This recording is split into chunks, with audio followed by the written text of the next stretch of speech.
My position where I used to work before I became a member of parliament, I was in the Ministry of Planning, and I used to be in charge of Turkana, a program in Turkana funded by the Norwegian government. And they were doing almost what the government is supposed to do in Turkana, which is provision of health care, water, agriculture, livestock, and fisheries, and everything else, Mr. Speaker. And Mr. Speaker, this is a county which was marginalized right from the colonial times.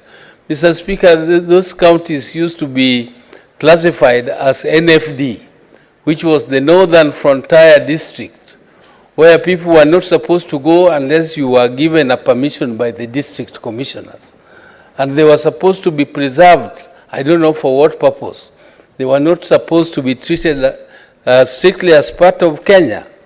And Mr. Speaker, after independence again, this marginalization continued because the government then adopted a paper called Sessional Paper Number 10, which talked of investment only in very productive areas, the areas which were giving quick returns in terms of agricultural development, and areas like Turkana were completely ignored, Mr. Speaker. They were ignored in terms of infrastructure, and they were also ignored in terms of provision of a lot of services. Mr. Speaker, sir, it was thought that the areas are not productive because the return per investment of a shilling was much higher than in the other, what was called the more productive areas. Mr. Speaker, what has been discovered now is that these areas are very, very rich in resources. And when we go there as Senate, I think we will realize that these areas are very, very rich in resources. In Turkana, you have plenty of water, both underground water. I understand there is more than a lake underground. And they also have Lake Turkana, which is there and can be exploited. Mr. Speaker, sir, they have a lot of animals, and there is no reason why these animals cannot be turned into an economic activity instead of leaving them to be, to survive there, to overgraze on fragile land, and the land which is very fertile, which can also be used for irrigation. We used to do irrigation in a place called Katilu irrigation scheme, and it was very productive. So the land in Turkana, if you can utilize the water which is there and use the land for production, agricultural production, it can feed Kenya. Actually, Turkana can feed Kenya. So they can also have abattoirs there in Turkana, slaughter and sell meat in the Middle East, like my colleague Honorable Mogeni was saying.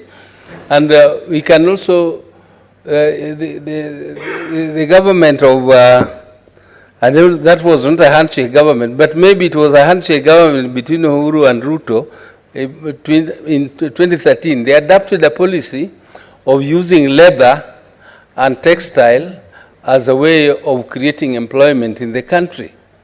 And I went with the Minister of Industry, we went around the world, and we found that leather can employ millions of people, actually does employ millions of people.